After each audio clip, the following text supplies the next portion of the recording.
Bismillahirrahmanirrahim. Assalamualaikum warahmatullahi wabarakatuh. Alhamdulillah, tentu kita bersyukur pada Allah Subhanahu wa taala yang telah banyak sekali melimpahkan nikmat dan karunia kepada kita sampai hari ini, sampai detik ini.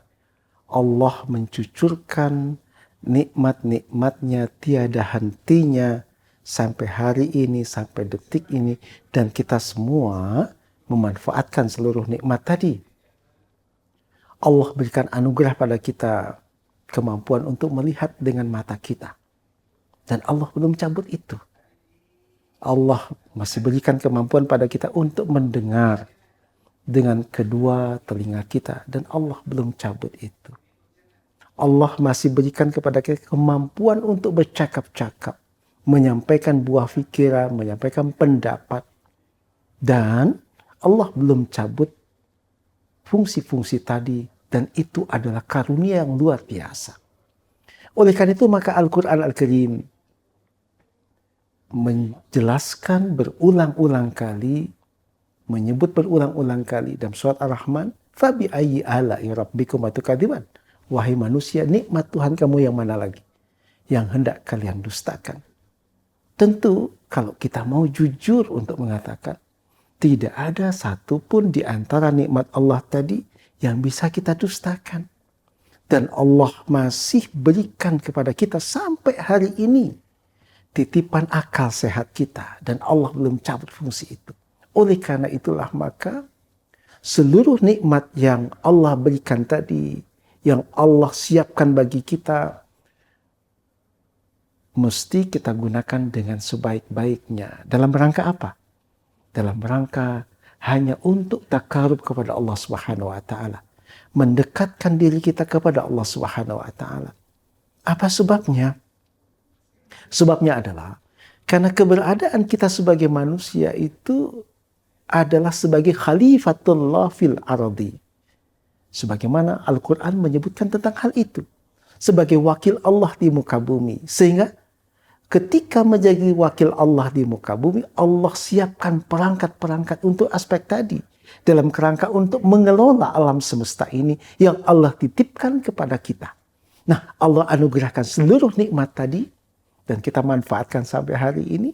Sampai kita saat ini sedang melakukan saum Ramadan dan Allah belum cabut fungsi itu. Maka sekali lagi Allah menyatakan, Fabi ayyi ala rabbikum tukadziban. Wahai manusia, nikmat Tuhan kamu yang mana yang hendak kalian dustakan? Tentu kita akan menjawab, ya Allah, tak satu pun di antara nikmat yang Engkau berikan kepada hamba yang bisa kami dustakan. Oleh karena itulah maka dalam ayat yang lain Allah Subhanahu wa taala mengingatkan tentang fungsi kita, tentang keberadaan kita, yaitu wa ma khalaqtul jinna wal insa illa liya'budun. Dan tidak aku ciptakan jin dan manusia kecuali apa? Kecuali hanya untuk beribadah kepadaku semata. Kepada siapa? Kepada Allah Subhanahu wa taala. Siapa Allah? Pencipta langit dan bumi. Oleh karena itulah maka dalam setiap salat kita, karena keberadaan kita adalah sebagai hamba Allah, orang yang beribadah kepada Allah, maka dalam setiap salat yang kita lakukan, paling tidak minimal 5 kali dalam satu hari, kita melakukan salat. Kita mengujarkan di hadapan Allah langsung dengan kalimat, wajahtu wajhiya lilladzi fatara samawati wal arda hanifan musliman. Aku hadapkan wajahku ini ya Allah. Kepada siapa? Kepada pemilik langit dan bumi, pencipta langit dan bumi. Persoalannya bagaimana cara kita menghadapkan wajah itu? Hanifan, tegak lurus dengan Allah. Musliman, dalam keadaan sebagai muslim yang berserah diri hanya kepada Allah Subhanahu wa taala. Tapi kemudian ujungnya kita mengatakan, wa ma ana minal musyrikin. Ya Allah, jangan kelompokkan hamba sebagai orang-orang yang mensekutukan Engkau, sebagai orang-orang yang musyrik. Dan kalimat berikutnya lebih eksplisit lagi kita menyatakan satu bentuk pengakuan yang lahir dari posisi kita sebagai manusia yang menjadi hamba Allah Subhanahu wa taala. Apa pernyataan kita? Inna salati. Ya Allah, sesungguhnya salat hamba ini. Wa nusuki, ya Allah, setiap ibadah-ibadah yang hamba lakukan ini, apapun bentuk ibadah itu, termasuk kita bekerja, itu ada bagian dari ibadah. Sepanjang kita lurus di dalam menjalankan aktivitas pekerjaan kita. Ketika kita menjadi pejabat negara yang jujur, yang amanah, itu adalah bagian dari ibadah. Tak kala kita menjadi dosen, juga sama. Yang lurus, yang jujur, itu adalah bagian ibadah. Tak kala kita menjadi mahasiswa, yang lurus dan jujur, itu adalah bagian dari ibadah kepada Allah Subhanahu wa ta'ala. Di situ menunjukkan kepada kita salat kita dan ibadah kita yang lain. Seluruh aktivitas kita adalah ibadah dalam Islam. Dan kemudian wa nusuki wa mahyaya, dan seluruh perjalanan kehidupan hamba ini ya Allah, wa mamati, dan kematian yang pasti akan terjadi pada diri seseorang. Siapapun juga pasti akan mengalami apa yang disebut dengan the ending of life. Ada masa, semua akan berakhir. Karena kita tidak abadi. Karena kita tidak akan pernah hidup selama-lamanya. Ada masa kita akan kembali kepada Allah Subhanahu wa ta'ala. Tinggal persoalannya masalah waktu. Mungkin ada waktu yang seseorang Allah panjangkan usianya. Allah masih beri kesempatan untuk kemudian bukan sekedar menikmati kehidupan ini, tetapi untuk tetap konsisten berada dalam ibadah kepada Allah Subhanahu wa ta'ala. Tapi ada orang-orang yang mungkin Allah pendekkan usianya. Itu artinya apa? Dia mesti waspada. Nah, kita masuk dalam kategori yang mana? Yang panjang atau yang pendek?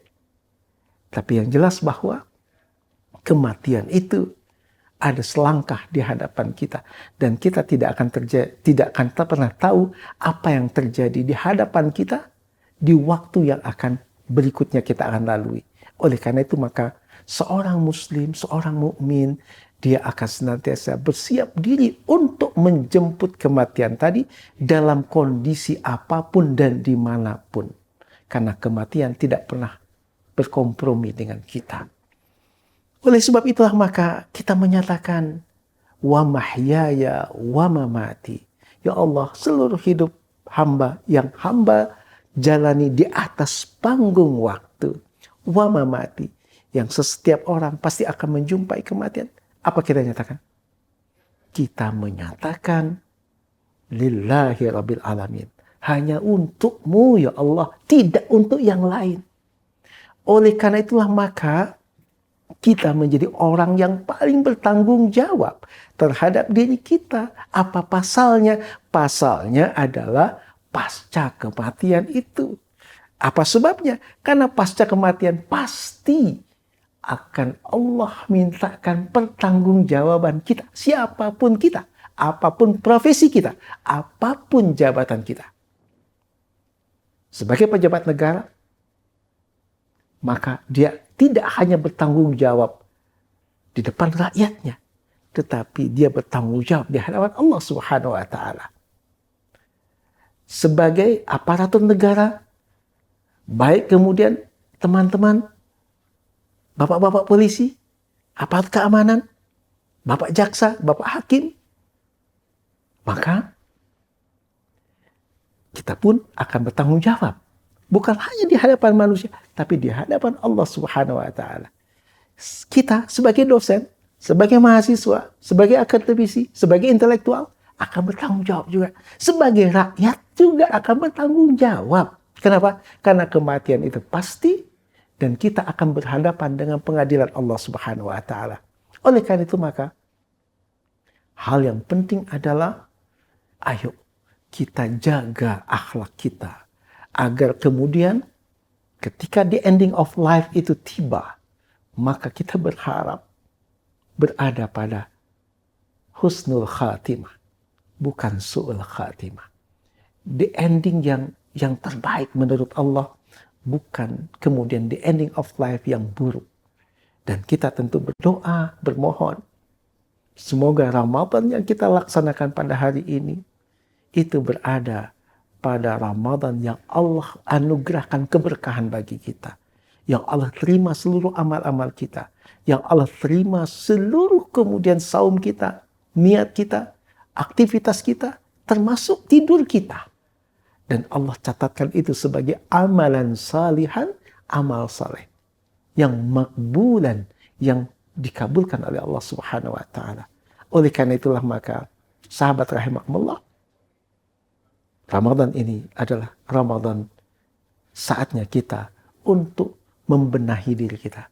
Insya Allah pasti bisa luruskan niat, perbaiki seluruh amal kita. Mudah-mudahan kalau the ending of life itu sampai pada kita, al-maut itu sampai pada kita, maka kita mudah-mudahan Allah akhirkan hidup ini dengan husnul khatimah, bukan su'ul khatimah. Insya Allah mudah-mudahan Ramadan ini Ramadan yang berkah dan bermakna bagi kita. Barakallahu li wa lakum billahi sabil haq. Assalamualaikum warahmatullahi wabarakatuh.